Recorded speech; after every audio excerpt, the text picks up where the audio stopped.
Mas olha, como eu disse no início do nosso Atalaia Mais, a gente recebe hoje aqui no estúdio Eliane Aquino, ex-vice-governadora do Estado, atual secretária nacional de Renda e Cidadania do Governo Federal. Seja bem-vinda aqui na TV Atalaia. Boa tarde. Boa tarde. Eu que te agradeço, porque foi um jeito muito importante para mim estar aqui, para eu poder dar um beijo em cada sergipano, que eu não consigo visitar todos os municípios quando eu estou por aqui. Sim. Né? Então, quando falou assim, Eliane, estão querendo que você vá lá na Atalaia, eu falei, na Atalaia eu consigo falar com o Estado inteiro. Então, coisa boa. E foi recepcionada hoje pelo Dr. Walter Franco? Sim, querido. Fiquei feliz em vê-lo, sabe? Dr. Walter, ele faz parte da história sergipana, né? Da história política do nosso Estado. E eu acho que todo mundo que vive na política não tem como não ter uma história com o Dr. Walter. Então, eu espero que ele tenha longa vida, muita saúde, porque ele ainda tem muita história para contar. Eliane, lá em 2022, no início do ano logo, eu entrevistei a senhora e eu lembro bem que depois a gente saiu para tomar um café e a senhora... lá em Itabaiana. Lá em Itabaiana. E a senhora me falou algo que eu fiquei assim, martelando aquilo. Rapaz, será? O que é que pode acontecer com o resultado das eleições? Porque a senhora demonstrou naquele momento um sentimento. O sentimento de uma possível frustração do que as urnas poderia revelar para a senhora, ou seja, né, tem uma quantidade de votos muito baixa e as urnas poderiam também surpreender a senhora e a senhora ter uma votação muito expressiva. Foi o que aconteceu. A senhora não usou práticas que alguns usam por aí, né, de captar lideranças políticas para votar, para fazer campanha. Eu quero justamente que a senhora detalhe como foi aquela pré-campanha, como foram aquelas decisões que a senhora tomou de ir para a campanha eleitoral, disputar o cargo de deputada federal pela primeira vez? Então, logo depois da morte de Marcelo, eu comecei a receber muita pressão da população, né, em relação a isso, que eu teria que entrar para a política, que eu teria que dar continuidade na história dele, não sei o quê. Mas eu tinha muita clareza que naquele momento ali eu não tinha a menor condição, sabe? Pela dor, pelos meus meninos muito novos. Um tinha 4 anos, que é Matheus, que está completando 16 anos segunda-feira. João Marcelo com 10 anos. E eu tinha muita clareza, assim, eu precisava me equilibrar, sabe? Ao mesmo tempo, quando chegou aí eu passei todos esses anos, sabe? Virei vice-governadora, virei vice-prefeita, depois vice-governadora. Uhum. E a população, em todos os lugares que eu andava, sempre teve essa cobrança muito forte em relação ao meu nome, como até hoje tem, né? E aí eu falei, olha, eu vou sair para deputada federal. E passei por vários perrengues durante a campanha, né? Começou por conta que, como eu era vice-governadora, eu participava de reuniões de alguns conselhos, que existe uma lei no estado de Sergipe que o vice-governador ou a vice-governadora preside esses conselhos. Sim. E me falaram que eu não tinha problema nenhum, que eu tinha que continuar a participar, porque se eu não participasse, ia parecer, como o vice-governador não se desincompatibiliza, como se eu estivesse prevaricando. Né? Continuei, participei de 2 ou 3 reuniões com várias pessoas do Estado. Depois veio a denúncia que eu não poderia ter participado dessas reuniões. E aí começou todo um processo. Agora, eu tenho muita clareza, assim, que eu precisava fazer uma campanha da forma que eu desejo, da forma como eu acredito, sem compra de votos, sem fazer uma campanha milionária, sabe? Fui trabalhando com recurso do fundo eleitoral, do que chegava, com todo mundo ajudando. Do que era legal. Do que era legal, sim. Do que era legal. E muitas vezes eu escutei assim, Eliane, isso não vai dar certo, isso não vai dar certo. Escutei muito de gente ligadas, sabe, que falavam, que chegava para mim e falava assim, fulano de tal está falando que você não vai ter 20 mil votos, se você tiver 20 mil votos, vai ter muito. Mas eu precisava provar para mim mesma. Porque sabe? Até então a senhora tinha disputado somente eleições na majoritária, então, e eleições vitoriosas. Sim. A senhora ganhou com Edivaldo e ganhou com Belivaldo. Então, Sergipe não sabia qual era a densidade eleitoral, a força eleitoral de Eliane Aquino, não é isso? Nem eu sabia, entendeu? Porque assim, eu já tinha um trabalho, eu comecei a trabalhar aqui em Sergipe desde o primeiro ano que eu cheguei aqui, que a gente montou uma ONG que trabalhava com crianças no bairro Santa Maria, que eu quero mandar um beijo enorme para todo mundo do bairro Santa Maria, que ali começou a minha história. Mas nem eu sabia, sabe, qual seria o potencial eleitoral. A senhora foi induzida ao erro? Alguém lhe induziu a continuar nos conselhos para depois realizar a denúncia? Não, eu acho que quem me falou realmente acreditava que eu poderia, entendeu? Sim. Então, e a senhora foi prejudicada no TRE aqui, né? A candidatura da senhora foi impugnada e a senhora conseguiu realidade, lá em Brasília. Quem fez a denúncia assim no último momento, tipo 11 horas da noite do último dia, Sim. foi o PSD de Belivaldo. Entendeu? Foram eles que entraram com a denúncia falando que eu tinha continuado nos conselhos. Então, aí eu passei todo o processo ali da campanha, sabe, com essa história, vai também, ser, né? não vai ser. Não sei.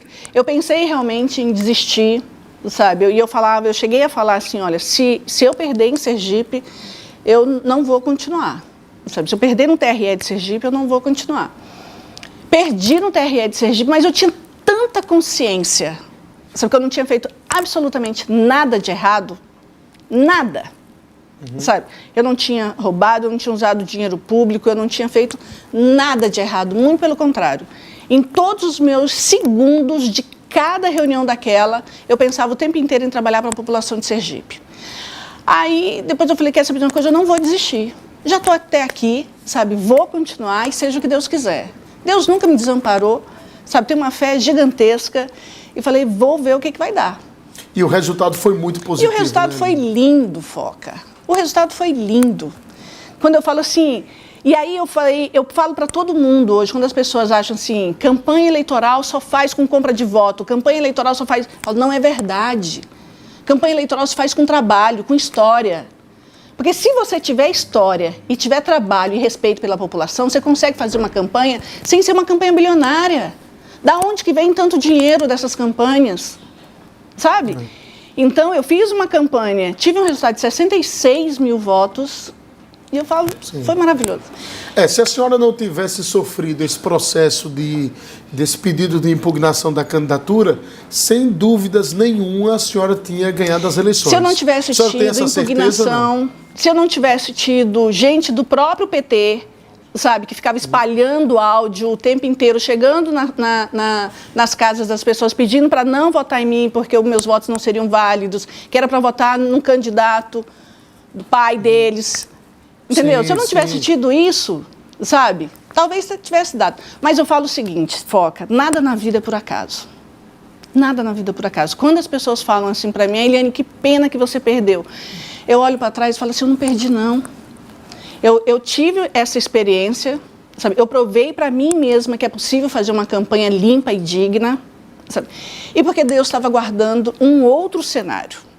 Quando eu imaginei que eu iria para Brasília e ser convidada para cuidar de um programa chamado Bolsa Família, que é um programa que trabalha para toda a população a mais vulnerável de cada localidade.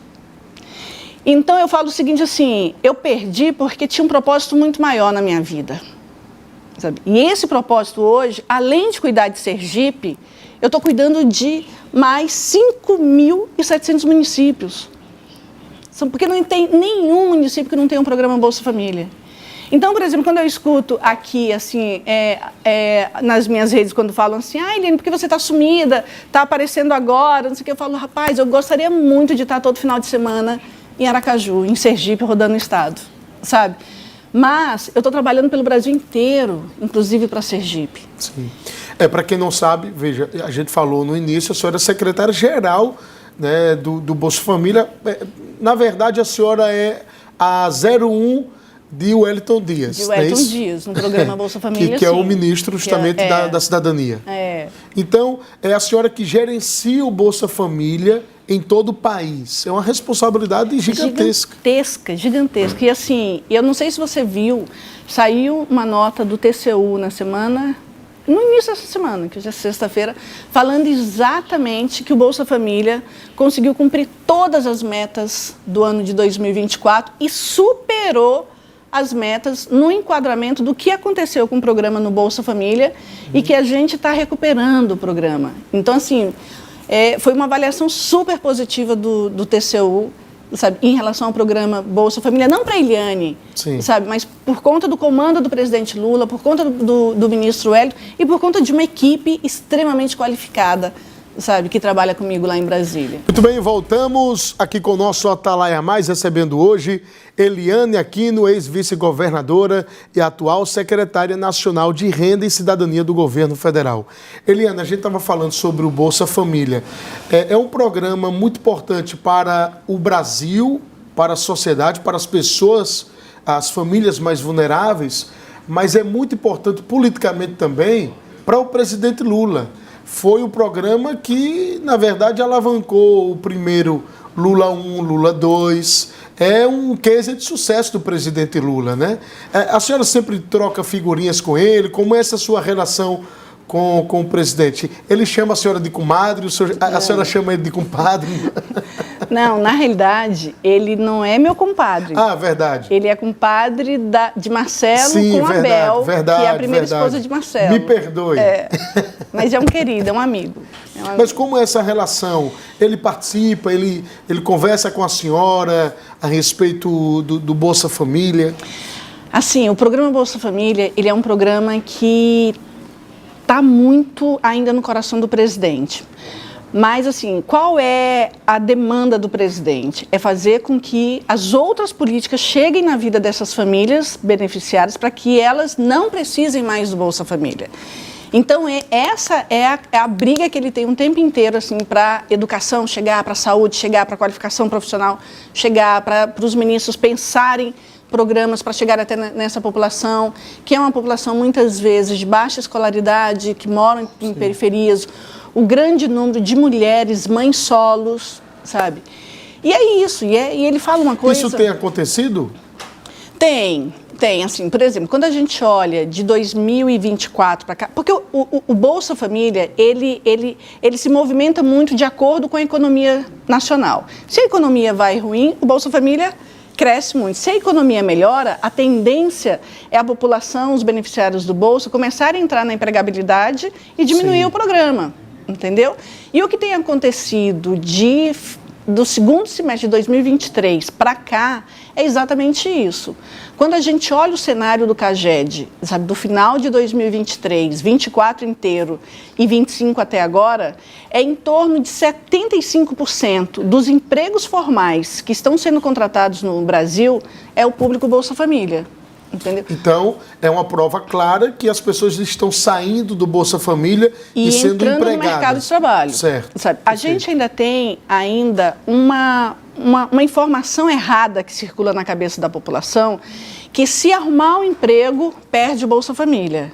E não é verdade, sabe? Porque a gente tem o que a gente chama de regra de proteção, que uma família que consegue um emprego com carteira assinada, sabe, se a renda per capita, ou seja, a renda por pessoa dessa família ficar entre 218 e 706 reais, ela continua no programa, passa a receber 50% do benefício, fica por mais um ano e fica com benefício e com a carteira assinada. Isso é um mecanismo que o governo encontrou para falar o seguinte: olha, nesse período de um ano que você vai se estabilizar no emprego, o Bolsa Família vai estar aqui com você. Se menos de um ano você perde o emprego, você volta automaticamente a receber 100% do benefício. Então, a gente tem muito essa preocupação, assim, de ficar muito trabalhando em cima dos governos estaduais e municipais para que olhem para esse público do Bolsa Família. Para que a gente, na hora quando um jovem, um adolescente, largar a escola, que o município se atente para isso, sabe? Que vá atrás. Porque todo o cadastramento é feito no município, de cada localidade, com a responsabilidade das gestões municipais, prefeitos e prefeitas. Perfeito. Eliane, vamos falar sobre política partidária mesmo em Sergipe, porque existe aí uma divisão da oposição hoje aqui no Estado. nós temos dois partidos que são antagônicos, PT e PL, fazendo oposição a Fábio. Tudo bem que a gente percebe aí um alinhamento mais próximo de Márcio Macedo, um silêncio de Rogério. O Rogério não tem falado de forma firme contra o governador Fábio como ele falava anteriormente. A senhora defende que o PT converse com o governador Fábio, que o PT consiga formar novas alianças, porque Deda era um articulador assim nato, né? Ele conseguiu montar um agrupamento muito forte, muito robusto, né, com a união de muitos partidos. A senhora consegue, porque assim, o que a gente observa é que o PT está isolado, está meio que escanteado em Sergipe hoje. Eu não sei, assim, como eu estou no governo federal e a gente trabalha muito de uma forma tanto eu como o Márcio também tenho certeza disso, que a gente pode conseguir para trazer para Sergipe, independente que seja para Fábio, para outro município, o papel é esse, sabe? É trazer o máximo de políticas públicas que a gente pode, sabe, para todos os estados e principalmente para cá. Agora... Eleição 2026, que eu estou me referindo. Aliança partidária mesmo. Olha, o partido PSD faz parte da base do presidente Lula. O objetivo é a reeleição do presidente Lula. Se o PSD estiver na base do presidente Lula, é claro que esse alinhamento pode existir. Agora, se o PSD não estiver na base do presidente Lula, aí com certeza todos nós não estaremos no mesmo palanque. Entendi. Estaremos em palanques diferentes. A estadual vai depender da federal, é isso? Sem sombra de dúvidas, eu acho que conta muito. Pelo menos, eu estou falando, aí eu não vou nem falar enquanto PT, eu estou falando enquanto Eliane. Sabe? Se tiver com o presidente Lula, eu estarei, sabe? Mas se não estiver com o presidente Lula, não. Final de semana muito decisivo, muito importante os próximos dias para o PT em Sergipe, nacionalmente, né? Porque os diretórios municipais, os diretórios estaduais e o federal e o nacional também vai passar pelo PED, que é o processo eleitoral partidário, enfim. A senhora tem candidato? Tenho. Em Sergipe? Tenho. Cássio Murilo? Cássio Murilo. Por que Cássio Murilo? Em primeiro lugar, deixa eu falar só uma coisa para vocês. Esse processo que existe no PT, por mais que as pessoas não entendam, né, mas é um processo extremamente democrático e importante. Sim. Sabe? Porque, assim, o PT não tem dono. O PT nunca teve dono, nem nunca vai ter dono. Exatamente porque existem esses processos e existe toda uma militância que tem que participar dos atos, das reuniões, ser convocada, ser trabalhada. E eu acho que se todos os partidos tivessem essa grandeza, porque eu falo o seguinte, assim, o que acontece no PT não fica escondido, não fica debaixo de todos os tapetes. Sabe, igual de vários outros partidos. No PT, o que acontece todo mundo sabe. E é exatamente por essa forma pedagógica e democrática que tem dentro do PT. Por mais que role briga, discussões, divergências, mas é dentro do processo democrático. E Cássio Murilo além de ter sido totalmente forjado na história do Partido dos Trabalhadores, desde o movimento estudantil, sabe? É um jovem negro que, muito ligado a Márcio, a história de Marcelo Deda, tem uma história do PT muito forte. E eu acho que o Cássio vai recuperar, sabe, a força da militância, principalmente no interior. Isso é extremamente importante. O PT aqui, ao longo dessa década, o PT, na minha opinião, é claro que podem discordar, eu posso estar errada, mas do tempo que eu moro em Sergipe, do que eu vivi com Marcelo Deda, com José Eduardo Dutra, vendo essa força do PT, e que não era porque Marcelo Deda era deputado federal, que ele era prefeito, que ele era governador, que a voz dele tinha que se impor acima da militância e do partido. Na hora das discussões, ele botava o chinelo dele, a sandália dele de couro, e entrava para dentro do PT e ia disputar no voto todas as questões, sabe? E eu acho que essa é a riqueza do PT. Então, eu acredito muito que Cássio vai resgatar isso, sabe? Vai fazer com que o PT realmente volte a sonhar, que a gente olhe para as nossas bandeiras, porque as nossas bandeiras sempre foram melhorar a vida de cada trabalhador e cada trabalhadora que está lá na ponta, sabe, do movimento negro, das mulheres, e que a gente olhe e que a gente ainda consiga encantar as pessoas. O processo político hoje no Brasil está muito feio. E a gente precisa entender que isso não é uma brincadeira, que o processo eleitoral não é uma brincadeira, que é o processo eleitoral que define o rumo do futuro. E que se a gente não tiver juízo, sabe, com o voto, a gente vai continuar vendo o que nós vimos no governo passado e nós estamos vendo ainda no Congresso hoje. Sabe? Então, eu acho que essa questão da gente entender da política, porque querem muito fazer com que as pessoas detestem a política, que não conversem com a política, que não falem sobre política. Eu falo que a gente tem que detestar a politicagem, a compra de voto, o erro, a mentira, a desonestidade, a falta de ética. Isso que a gente tem que odiar. Mas a política não, porque a política é necessária da hora que a gente acorda, da hora que a gente vai dormir. A senhora pensa em disputar mais uma eleição em Sergipe e ir para a disputa, voltar para a política aqui no Estado? É o que eu falo para você. A política ela é um cenário necessário, sabe, na vida de todos nós. Eu tenho várias questões na minha vida e que eu sei o quanto que a política é necessária para transformar a vida das pessoas ou para melhorar a vida das pessoas. Então, eu não posso me furtar a ela. Mas agora, sabe, eu quero muito assim, que Cássio ganhe essa eleição para a gente poder fazer um processo de uma próxima eleição, olhando não para a Eliane, mas olhando para as mulheres de força que tem dentro do meu partido, sabe, para o pessoal que é de periferia, para os negros, para os indígenas que são líderes das suas comunidades e que a gente não tem representação. A gente olha hoje para o nosso parlamento, o que a gente vê? Homens brancos e ricos, um percentual muito pequeno de mulheres, sabe? De comunidades, de pessoas de baixa renda, muito pouco, sabe? E mesmo assim, principalmente das mulheres, as mulheres que a gente vê dos movimentos de lutas que estão dentro do Congresso dão um show, mas a gente precisa ter muito mais, porque hoje a gente tem uma bancada da Bala, do Boi e de Betes, não é essa bancada que vai estar preocupado com a criança especial que está sem a escola, sabe, da família que está aí nos sinais pedindo esmola porque não tem onde morar.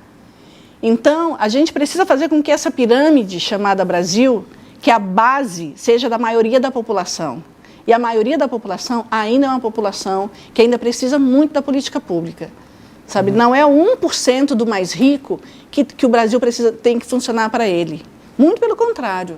Né? É essa base que faz o Brasil enriquecer. Sim. E o Brasil crescer. Então, eu falo para você que eu não digo para você que não estarei.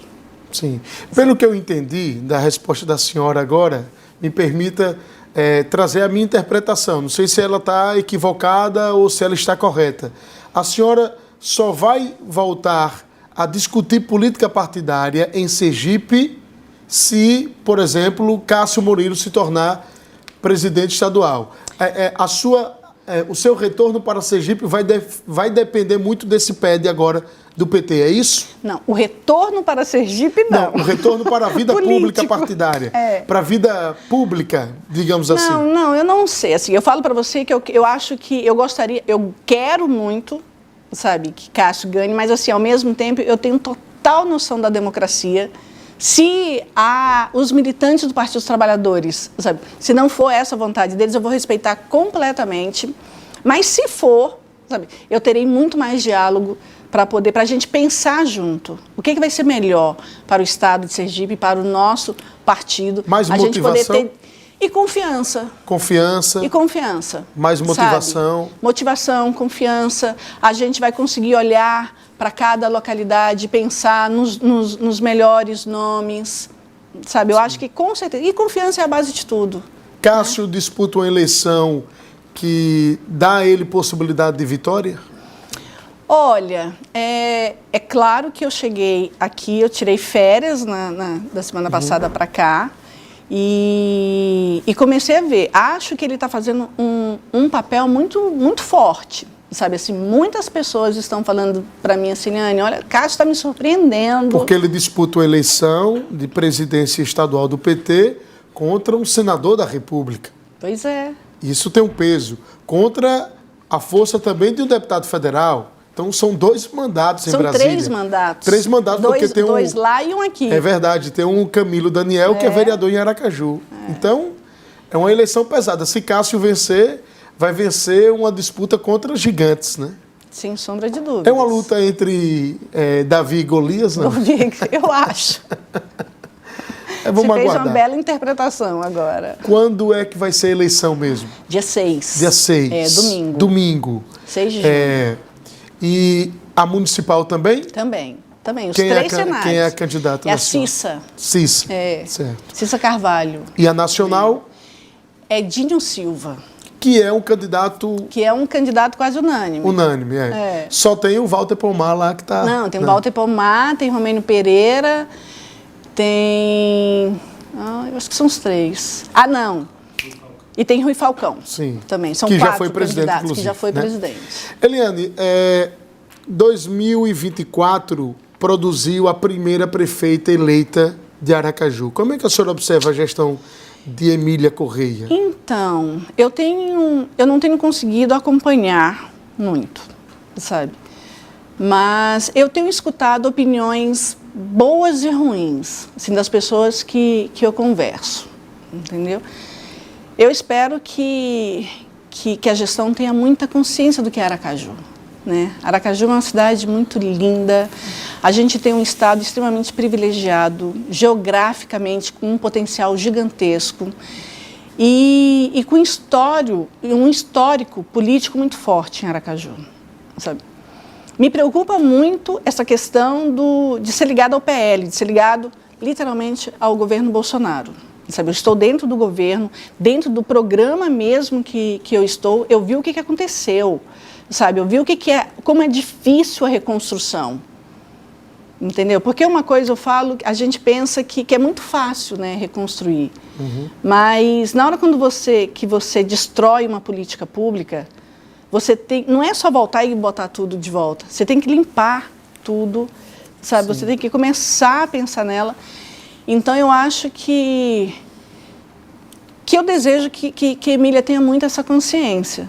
Sabe? Que eu acho que você ser gestora de uma cidade, sabe, prefeita, você ter a possibilidade de fazer com que o seu trabalho, se ele for correto, você vai melhorar a vida de muita gente.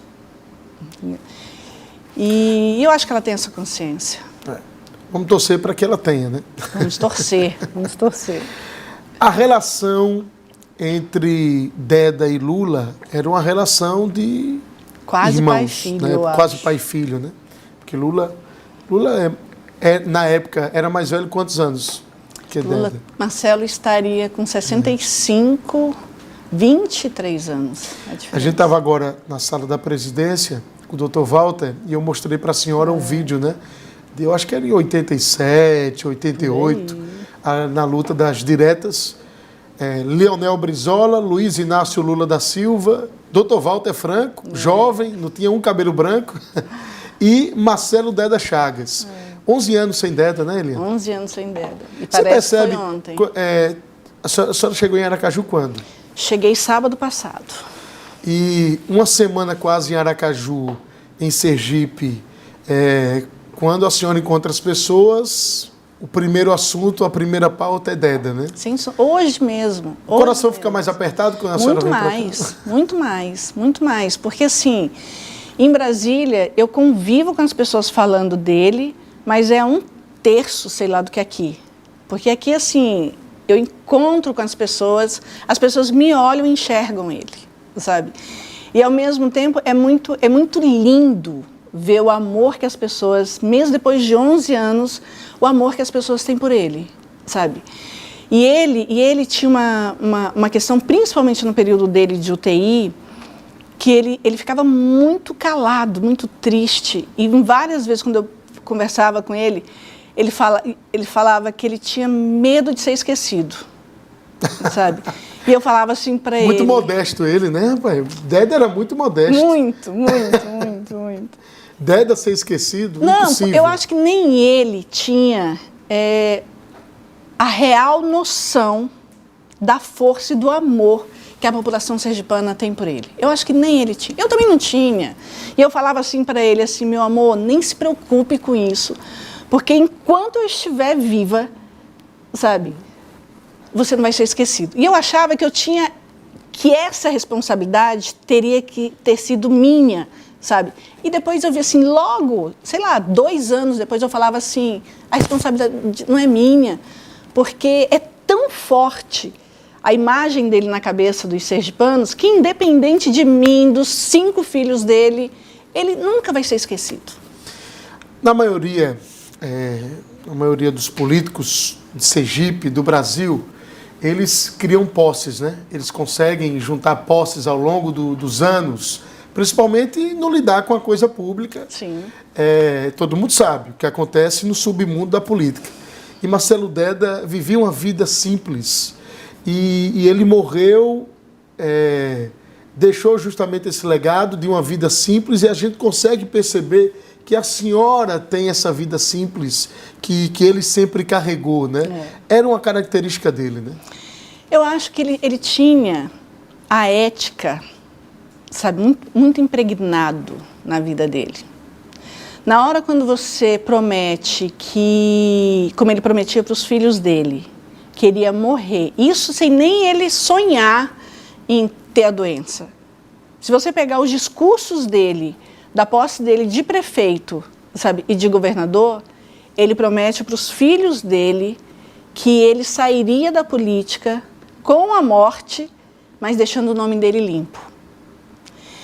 Então, para você estando na política e você ter essa clareza do quanto que a honestidade, que a ética, que o bem comum é o que tem que prevalecer, ninguém nunca tirou isso dele.